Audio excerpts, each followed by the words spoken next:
Desde Ciberzaintza hemos liderado el diseño de la Estrategia Vasca de Ciberseguridad, una estrategia para convertir a Euskadi en un país ciberresiliente, con capacidades para proteger su administración pública y su tejido empresarial, promoviendo el empoderamiento de la sociedad en el proceso de transformación digital. Es una hoja de ruta común para situar a Euskadi en un lugar de referencia internacional.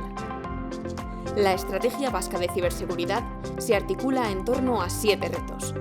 Garantizar la ciberresiliencia de nuestros servicios públicos, empoderar desde la ciberseguridad a toda una sociedad, optimizar los recursos para lograr un país ciberseguro, fortalecer la colaboración público-privada, garantizar la ciberresiliencia de nuestras empresas, favorecer el reconocimiento internacional del sector vasco de ciberseguridad y establecer modelos de cooperación internacional contra amenazas globales.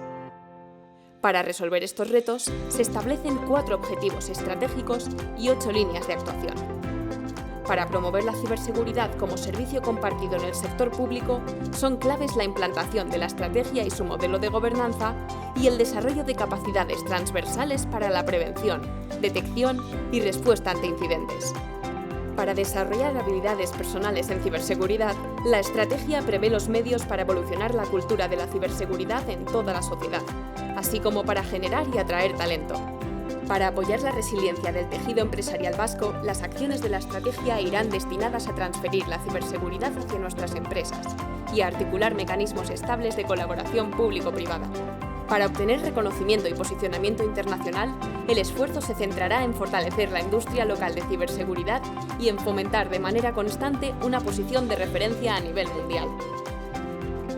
Para alcanzar con éxito estos objetivos, todas las acciones involucrarán al conjunto de las administraciones públicas de Euskadi, la ciudadanía, el tejido empresarial y el propio sector de la ciberseguridad, con un modelo de gobernanza sólido y estructurado que garantizará la coordinación de todos los agentes involucrados y el despliegue y eficiencia de los recursos. Una estructura de liderazgo fluida y coordinada que contará con un marco de medición para asegurar un seguimiento efectivo y preciso del progreso de la estrategia. La Estrategia Vasca de Ciberseguridad es, ante todo, un esfuerzo compartido, para tejer una red de la que todas y todos formamos parte. Una red segura que nos hará fuertes ante los desafíos y que protegerá todo aquello que nos importa, ahora y en el futuro.